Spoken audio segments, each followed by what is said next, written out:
Muy buenos días a todos y a todas. Muchas gracias, doctora Patricia, por su generosidad. Muchas gracias a todos por la compañía esta mañana.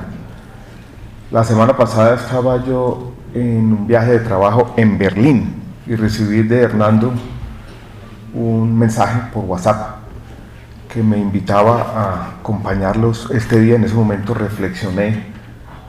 Yo dije, estoy entrando a la etapa Paulo Coelho de mi carrera, porque me dijo que viniera a hacer un discurso motivador. Y yo dije, ¿eso qué es?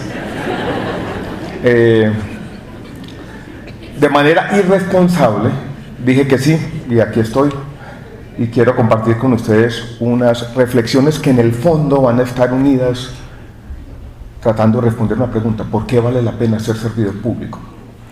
¿Por qué vale la pena tal vez levantarse todos los días? ¿Y por qué vale la pena un día como hoy, que en el fondo, ya lo dijo la doctora Patricia, tiene tal vez un doble significado? Primero, yo le quiero decir así un poco de lo que podríamos llamar conciencia prereflexiva, dar un paso atrás y en esta media hora reflexionar entre todos colectivamente sobre lo que hacemos. Vale la pena de vez en cuando tener eso, tener esa conciencia prereflexiva. Eso es lo que estamos haciendo el día de hoy. Y también quiero decirlo de otra manera, que también justifica mi presencia aquí: una especie de autocelebración colectiva, no individual, que podría ser egocéntrica o megalomaníaca, pero sí colectivamente celebrar como servidores públicos lo que hacemos, el aporte a nuestra sociedad.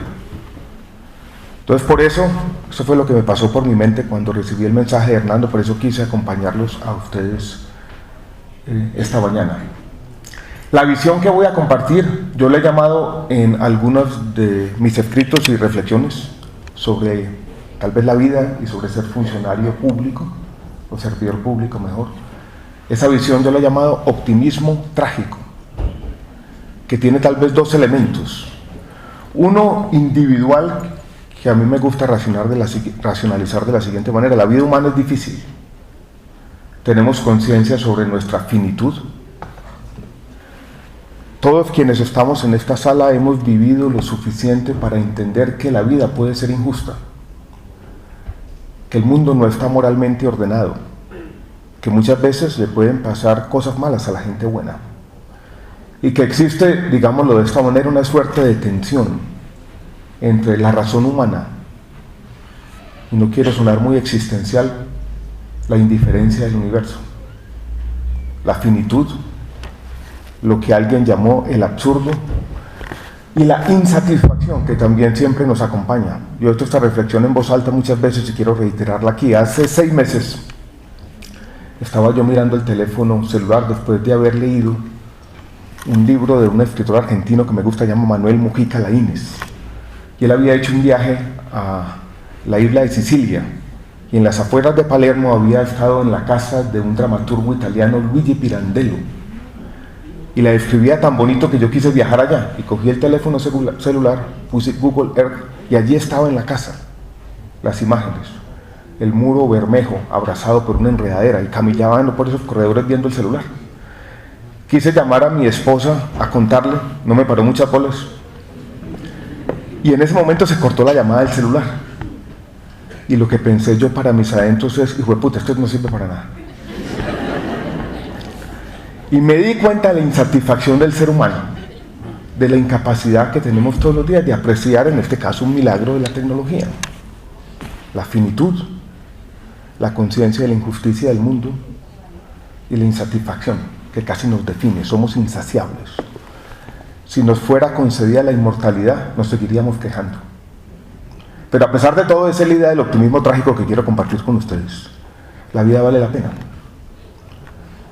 Y vale la pena porque tenemos de un lado para otro lo que el poeta cubano Eliseo Diego llamó las diminutas dichas. Y les cuento esta anécdota. Antes de enfermarme de cáncer, en los días previos, estaba yo en la feria del libro. Todos tenemos más libros de los que podemos leer, y vi un librito por ahí muy bonito con una portada que decía Desde la Eternidad, y había en la portada una amonita, uno de esos fósiles, y era de ese poeta Eliseo Diego. Me dio por comprarlo, no le paré bolas, lo dejé abandonado por mucho tiempo. Una tarde empecé a mirarlos sin distraído y encontré un poema a algo que parece trivial. Un álbum para pegar láminas, lo que para los colombianos de mi generación, muchos de los que están aquí, sería el álbum de Chocolatinas Jet. Un poema al álbum de Chocolatinas Jet. Yo decía, ¿eso qué es? Y al final él decía, ya viejo, reflexionando sobre su vida, y era que los recuerdos más sentidos que tenían eran los de niño pegando láminas en ese álbum.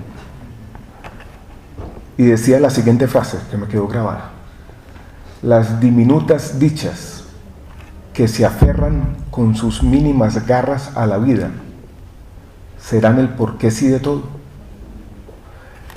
Y esa frase me quedó grabada para siempre, las diminutas dichas, que es la forma de combatir la finitud, la injusticia de la vida y la insatisfacción. Las diminutas dichas, una la vimos a la entrada aquí esta mañana, la luz de Bogotá este día, ¿no? Dan ganas de vivir. Una mano en una mano, una boca en otra boca. Hay un poeta norteamericano que dice lo siguiente: he sido feliz unas pocas veces en mi vida, todas tienen que ver con el viento en la cara.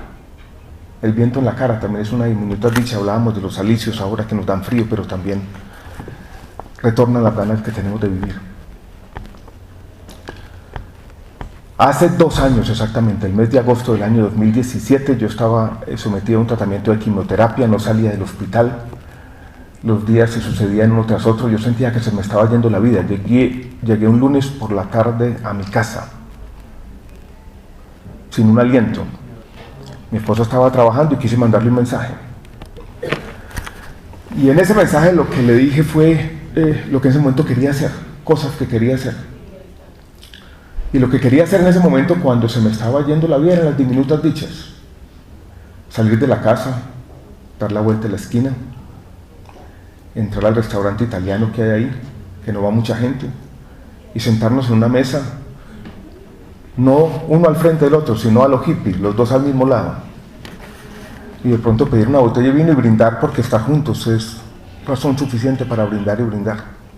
Salir con mi hijo Tomás, dar una vuelta al parque, hablar sobre los temas de siempre. La indiferencia de los gatos tan grande como la del universo. La raza del próximo perro. La inutilidad de las tareas. Cosas de esas, ¿no? Era lo único que me quedaba. Entonces, las diminutas dichas.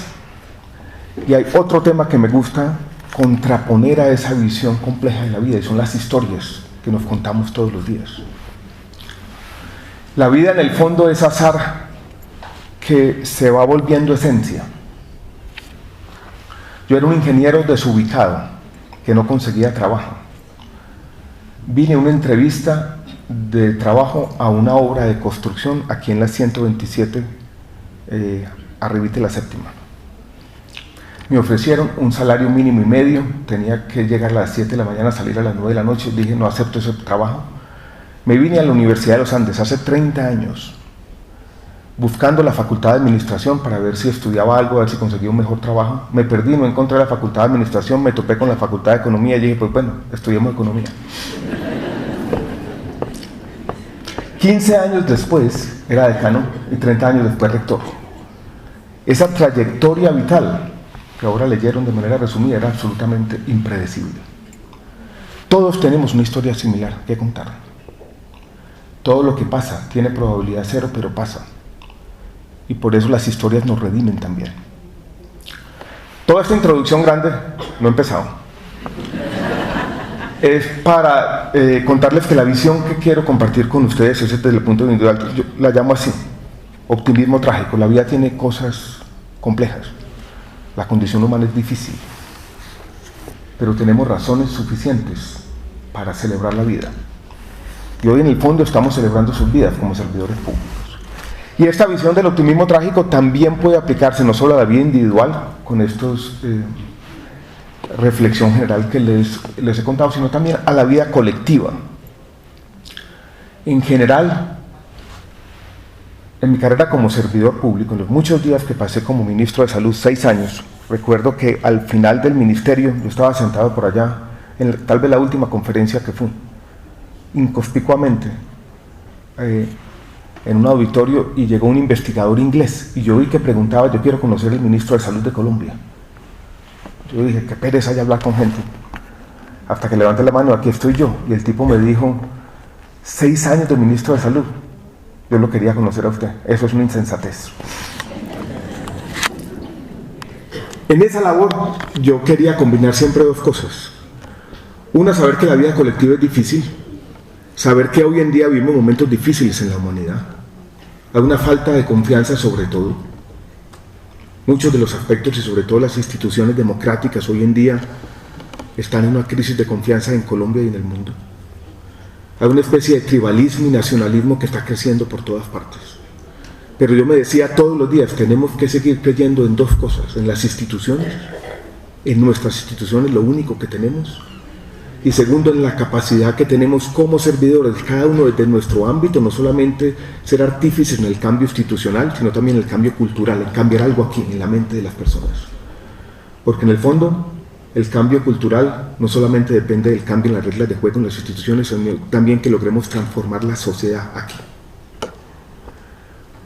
Y ese era el optimismo trágico, el entendimiento de las dificultades que tenemos todos los días, no negarlas sino aceptarlas, trágicamente si se quiere, pero combinar eso con una especie de optimismo existencial que nos decía, vamos a seguir defendiendo las instituciones y vamos a seguir haciendo todos los días desde nuestro ámbito artífices del cambio cultural.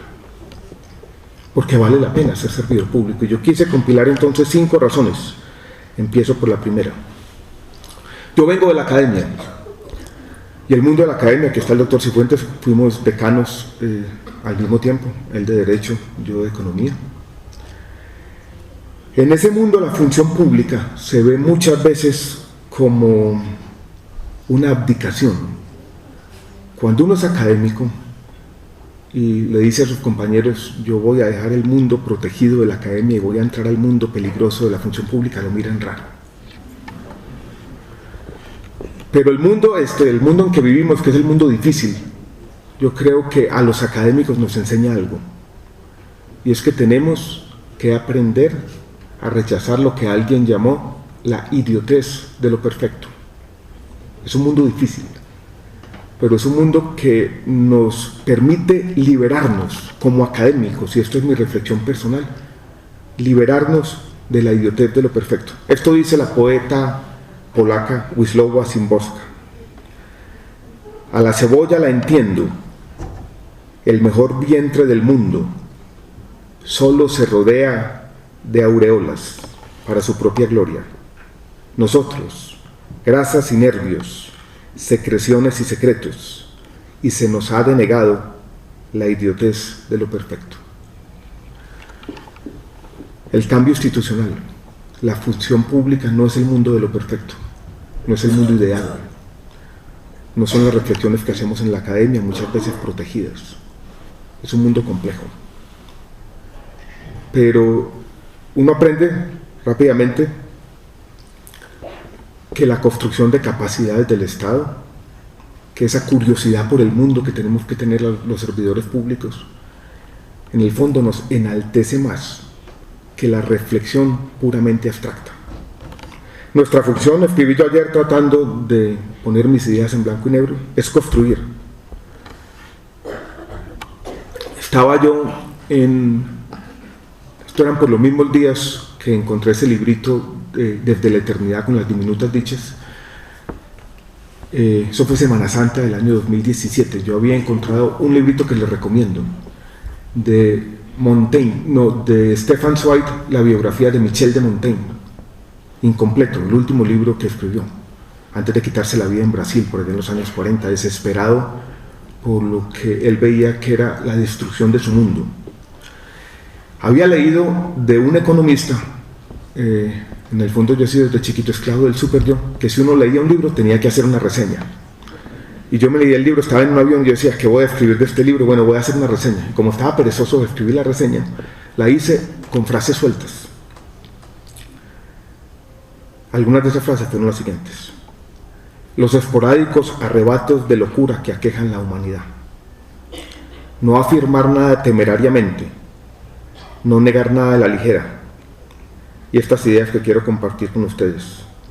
Mientras los otros destruyen, tú construye. Trata de ser sensato contigo mismo en medio de la locura. Yo creo que esa es nuestra responsabilidad como servidores.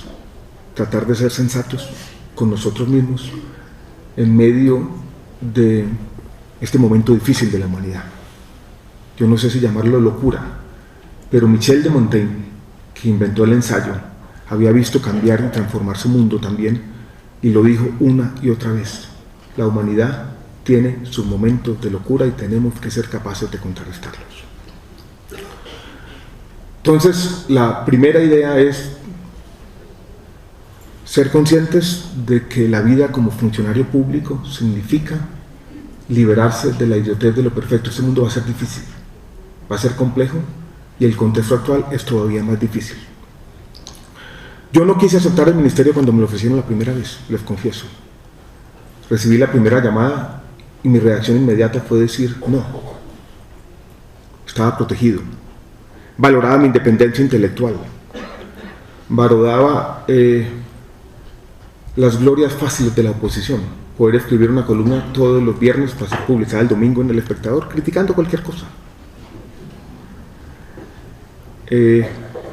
Cuando estaba yo dándome razones para no aceptarlo, tuve una conversación con un colega mío en la Universidad de los Andes, profesor de economía, y yo le dije: yo valoro mucho la independencia, y el tipo me dijo de manera clara: la independencia, señor, es para gastársela.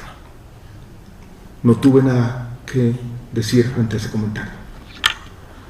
Por eso muchos de los que hay aquí venimos de la academia y vinieron a gastarse la independencia y a liberarse de la idiotez de lo perfecto, y vale la pena. Primera razón. La segunda, que tal vez es la más obvia, y es el sentido de relevancia, la seriedad de propósito que da ser servidores públicos.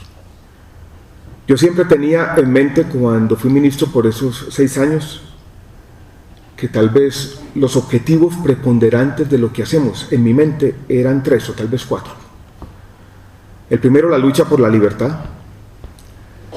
El segundo, la defensa en todos los ámbitos de la dignidad humana. En esos debates que hemos tenido recientemente sobre el tema del glifosato, no es la evidencia, no es los artículos científicos lo que está en mi mente presente, es más la dignidad humana. Lo que pienso yo más es que en el fondo, volver a esas fumigaciones lo que está es rompiendo un contrato social que debe tener el Estado con sus comunidades y que debe estar basado en el fondo en respeto a la dignidad humana. Y también la búsqueda difícil, utópica y permanente de la igualdad de condiciones. Yo siempre me repetía eso cuando estaba desesperado. Tenemos que tratar de mantener los objetivos claros. La defensa de la libertad. Lo que yo hice, por ejemplo, con la ayuda de mucha gente, inspirado por el magistrado Carlos Gaviria, la defensa de la eutanasia, que en el fondo es una defensa de la autonomía individual, estaba basado en eso, en esa convicción del respeto a la libertad humana. Las luchas que nos tocó dar en los temas de salud sexual y reproductiva estaban basadas en esa convicción de uno como funcionario tiene que trabajar por la libertad humana. Libertad humana, dignidad e igualdad de condiciones. Y eso lo acompañaba como de 3 principios fundamentales. Uno era la búsqueda de la coherencia. El otro, la fidelidad a nuestros principios. Y el otro, tal vez, pensar que la peor tradición que podemos cometer como servidores, en el fondo como seres humanos, es la traición a nosotros mismos. Y yo tenía siempre muy presente un texto que me ha acompañado siempre, como funcionario y como académico también, de George Orwell. Matar un elefante se llamaba. Se lo describo rápidamente. Él era un agente del Imperio Británico en lo que era entonces Birmania. Llegó a una pequeña villa de 200 personas. El elefante era básicamente lo que utilizaban los pobladores para arar la tierra. Se había desbocado, había dañado una pequeña vivienda, y cuando él llega a la villa está por allá el elefante y se da cuenta que el peligro ya pasó. Está armado con su rifle comienza a caminar. Y 100 o 150 de los pobladores lo siguen. Él se da cuenta que ya no tiene que hacer nada, pero todo el mundo comienza a decir que mate el elefante, que lo mate. Y él coge su rifle, le dispara y lo mata. Cuando yo leí ese texto, dije, en el fondo, este es un texto sobre los peligros de la adhesión, sobre las trampas del aplauso en las que podemos caer todos, sobre la traición a nosotros mismos, sobre hacer lo que no toca simplemente porque quiero una gratificación instantánea que va a ser ese aplauso. Como funcionarios muchas veces tenemos que resistir la tentación de matar el elefante. No siempre vamos a obtener la gratificación instantánea, no siempre en el periódico van a escribir lo que quiere uno que escriba. Y volveré sobre esto un poco más adelante cuando hable muchas veces de la función que tiene ese elemento o esa dimensión trágica que ya mencionaba. Pero la segunda razón, que se superpone a la primera, que era liberarse un poco de la idiotez de lo perfecto, es el sentido de relevancia de lo que hacemos. Y ese sentido de relevancia creo que tiene que estar acompañado todos los días de lo que le he mencionado. La libertad, la dignidad humana, la igualdad de condiciones. En el fondo, ¿qué estamos celebrando aquí? La labor que ustedes hacen todos los días por tener una sociedad un poco, porque yo creo que tenemos que ser modestos en nuestros propósitos, un poco más justa, un poco más digna y un poco más decente. Y para eso tenemos que buscar todos los días coherencia, lealtad y fidelidad en los principios y no matar el elefante. Voy a hablarles un poco de la visión trágica. Estaba yo en Santa Marta como ministro de Salud en un foro de los hospitales públicos, se llama ACESI. Yo había llegado a las 10 de la mañana, tenía que participar en un panel con el que se cerraba el Congreso de Salud, como a las 4 de la tarde. Y me siento a mí en el panel, había un auditorio como este, unas 300 personas. Y era un panel de 12 personas. El ministro habla de último. Yo dije, 12 personas, van a hablar 11 antes. Yo dije, no, aquí. Empezaron a hablar todas, y yo tenía una presentación de PowerPoint y dije, yo no voy a hacer mi presentación. Y empecé a tomar notas. Y esas notas derivaron en algo que yo llamé después un decálogo casi de un servidor público. La última decía lo siguiente: el servidor público debe entender que casi siempre es una figura trágica. Su respetabilidad ética viene de su insistencia en hacer lo que toca en contra de las fuerzas mayoritarias de la insensatez, el oportunismo y la indiferencia. Muy autocelebratoria tal vez, ¿no? Pero en el fondo, los servidores públicos, o los mejores servidores públicos, que hay muchos de ellos, son figuras trágicas. Vuelvo y repito, la insistencia en hacer lo que toca en contra de las fuerzas mayoritarias de la insensatez, el oportunismo y la indiferencia. Yo sufrí mucho siendo servidor público. Mucha indiferencia, esa presencia ominosa de los organismos de control. En mis momentos de cinismo yo me decía para mí mismo, cuando veía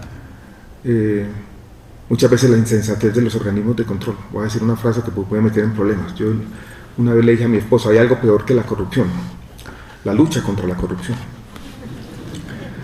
Cuando veía los organismos de control actuando injustamente muchas veces.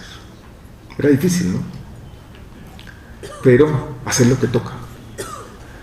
Y de pronto, no todos los días, porque no queremos victimizarnos, ser conscientes de esa figura trágica. Otra razón, como académico, mis proyectos eran sobre todo individuales. Yo escribía mis artículos, contaba las citaciones, escribía los libros, pero lo bueno de ser servidor público es que uno participa de algo que va más allá, que lo transciende como persona. Es un proyecto colectivo. En el fondo, ser servidor público también implica una renuncia al individualismo, meterse en algo. Yo publiqué un libro reciente que se llama Siquiera tenemos las palabras. En ese libro, en uno de los primeros capítulos, hay una reflexión sobre el cambio social basada en Jorge Luis Borges y sus reflexiones, que siempre fueron un poco desordenadas y escépticas. Y ahí traigo a cuento un poemita que me gusta recordar de vez en cuando, que se llama Los Justos, y quiero compartir con ustedes 4 frasecitas. El ceramista que premedita un color y una forma. El tipógrafo que compone bien esta página que tal vez no le agrada. El que acaricia a un animal dormido. El que justifica o quiere justificar un mal que le han hecho. El que prefiere que los otros tengan la razón. Y después viene esta frase que lo resume todo. Esas personas que se ignoran están salvando el mundo. Ser servidor público implica de vez en cuando también ignorarse, participar de un proyecto colectivo que puede volver nuestra individualidad poco invisible. Pero es ignorarse para salvar el mundo, hacer parte de un proyecto que nos trasciende. Tengo desde chiquito escrúpulos pedagógicos. Entonces, quiero recordarles 4 de los argumentos. Liberarnos de la idiotez de lo perfecto. El sentido de nuestra relevancia, resumido en esa lucha que yo llamé por la dignidad humana, libertad, igualdad de condiciones, que necesita la coherencia y la lealtad de nuestros principios. La visión trágica, hacer lo que toca a pesar de todo. Y la visión que renuncia a la individualidad y nos hace parte de un proyecto colectivo importante. Con esto solo me queda tal vez repetir lo obvio. La importancia de la tarea que hacen ustedes, no solamente institucional. Voy a volver a Orwell en lo siguiente. Yo creo que la labor de ustedes es en el fondo la fundamental. Es mostrarle a la sociedad colombiana, o obligar a la sociedad colombiana, voy a decirlo de esta manera, a mirarse en el espejo de sus propias faltas, a enfrentar hechos incómodos, a liderar un proceso necesario de introspección colectiva, a trabajar entre todos, vuelvo y repito, para que colectivamente sepamos lo que nos pasó. Enfrentar hechos incómodos, que tal vez es lo más difícil de la vida. Y eso va a ser muy complejo. Pero en el fondo es muy difícil imaginarse en este momento, en este país que nos tocó vivir, una labor más importante. Por eso, Orlando, cuando tú me llamaste, yo quise venir simplemente a, más que compartir esta visión, alguien podría llamarla cínicamente Paulo Coelesca de lo que tenemos que hacer. A decirle que los admiro, que aprecio el trabajo que hacen y que ser servidor público vale la pena. Vuelvo y repito, estamos trabajando todos los días por tener un país y una sociedad un poquito más justo, un poquito más decente y un poquito más digno, y eso vale la pena. Voy a terminar con una frase de otro poema de un poeta mexicano, José Emilio Pacheco, que siempre defendió una visión que se parece a la del optimismo trágico. El idealismo realista o el realismo idealista, que es lo que toca hacer. Tenemos que mantener el idealismo, pero siempre tener los pies en la tierra también. Otros dejaron a la posteridad grandes hazañas o equivocaciones. Nosotros nada dejamos, ni siquiera espuma. No quiero nada para mí, dice el poeta. No quiero nada para mí. Solo anhelo lo imposible. Un mundo sin víctimas. Para eso están trabajando ustedes. Para que nuestro país pueda ser algún día un país sin víctimas. Recuérdenlo todos los días. Muchas gracias.